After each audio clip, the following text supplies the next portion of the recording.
What's up, everybody? Cal Diamora here from inhalton.com. I'm here with the mayor of Burlington, Marianne Meed Ward, for year 3 of our interviews. I can't believe it's been that long. Yeah. Actually, it's probably been 4 years since I met you, but let's get right to the questions. Is there any plans to get speed cameras in Burlington? Yes, there is. We actually just put an investment in the 2023 budget. So we'll be bringing somebody online to review the streets that would be most suitable. These are local streets where you really can't have police presence 24/7, where we've tried other measures like stop signs or traffic calming or speed bumps, which are wildly unpopular.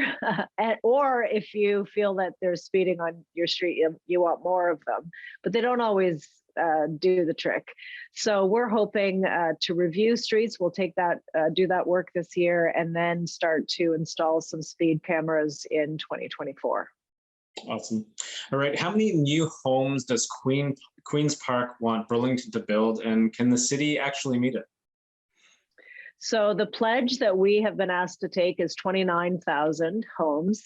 We just discussed this yesterday at committee. It still has to go to council, but we as a council unanimously said, yeah, we will accept that pledge. We do have some requests back for the province, and that is to keep us whole for the development charges that the financial hole that Bill 23 is going to create, and some other things that we want to partner with the province on.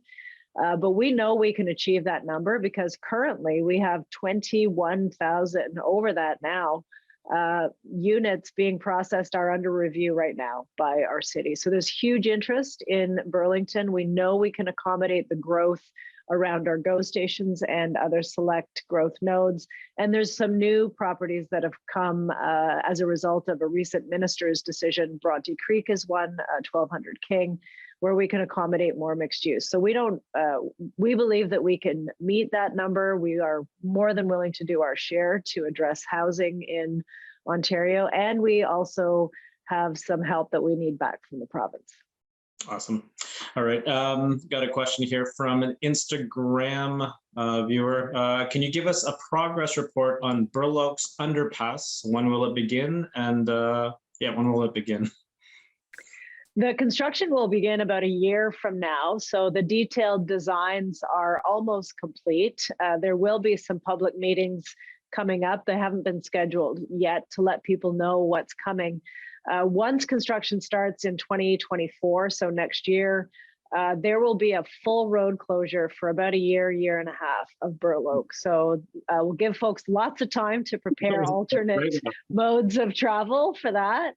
But that is the cheapest and fastest way to get this done. So it is disruptive, we recognize that, but it would be disruptive for even longer if we didn't do the full road closure. So that's the approach that we're taking. Awesome. All right. Burlington says it's opposing certain aspects of the development of Millcroft Golf Club in light of the pressure of building more homes. Is this the right position to take? So I don't believe that we should be constructing new homes on a floodplain, so the golf course was designed as a figure 8 to be natural stormwater conveyance for the Millcroft subdivision when it was built. And somebody was enterprising and said, hey, we could have natural floodwater conveyance and a golf course and lovely green space and walking paths and biodiversity for animals. So it is actually a terrific green space design. That is not where we should be putting housing in a floodplain. We've learned that. This is an environmentally sensitive area, and it was designed that way because of that. So this is 90 some odd units. We can more than accommodate those in areas where growth should go. Growth should not go on green space. It should not go in a floodplain. And as you noted, we have separated out. There's one parcel of this proposal that is currently a parking lot and a storage shed, for lack of a better word, on Dundas. We have no objections to redevelopment of that parcel because it doesn't have the same conditions of green space and floodplain. And we also know how important green space is just for our physical and mental health after the COVID crisis that we've all just lived through. Burlington now has 2 community hubs. Is there, I guess, is Burlington creating any more? Yeah, the two hubs, we're always open to more. These two hubs took quite a bit of time to conceive, and there was a request from the community to have a place for young people to go that was off the streets, that was free and cost effective. And so the key to the community hub is that, you know, anyone can offer to do a program, but it has to be offered free to the community to participate. And so the community group came forward, the ward councillor, in this case, Councillor Sharman, got very actively involved. We had a partnership with the Halton District School Board because that's where it's located. And so it took some time to get all those parties together, but absolutely, if there is a community group or a group of residents that feels that there is a need for a community hub for young people, then we would certainly be willing to kind of take this model and roll it out across the city. Awesome. We talked a little bit about it last time. How the negotiations going with LaSalle Park and Hamilton? So we currently are on an extended lease with them. So our official lease was supposed to expire at the end of last year. It was an election year, and there's a brand new mayor and many new council members in Hamilton. So at the moment, the discussions are starting. That council needs to obviously have a chance to get briefed on the history and proposals that have been made in the past. We expect at some point later this year, there will be some further discussions about, do we continue the lease? We could do that. Does the city buy it? What do we want to do? None of that is known at this point, and we really do need to let the new Hamilton Council get up to speed on the history of this file.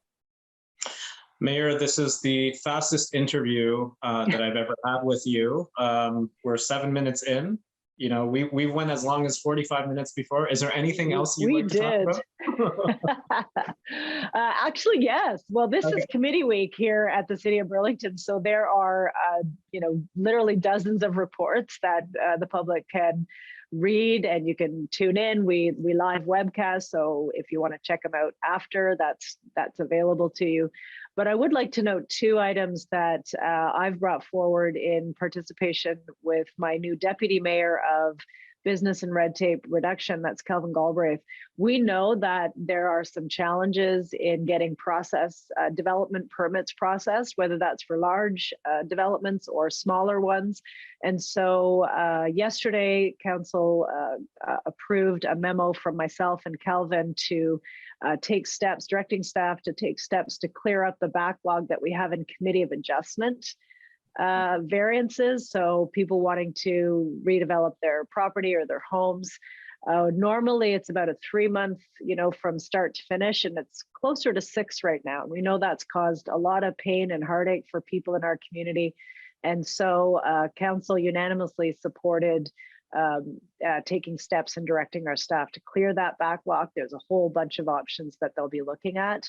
And then on tomorrow's committee agenda, we have a report back from staff based on a memo that Councillor Galbraith and I brought in December to help clear out our site engineering backlog.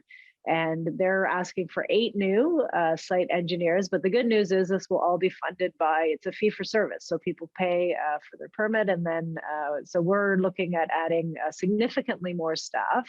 We'll almost double our staff so that we can get permits out the door. And that's something that we're going to need to do if we're going to achieve those targets of 29,000 in our housing pledge by 2031. We need to do our work a whole lot faster. So we as a council have seen that, and we are giving the resources to our staff and ultimately to the community to make that happen. Cool. And I was at Spencer Smith Park on Family Day weekend on the Monday. And can we talk about how beautiful that park is? Like, oh, we can always talk about how beautiful Spencer Smith, our waterfront, our escarpment, so best city to live in the world. So there you go. Awesome. Cool. All right. Cool. All right, Mayor, thank you so much. I'll see you next month. Okay. Thanks, Khaled.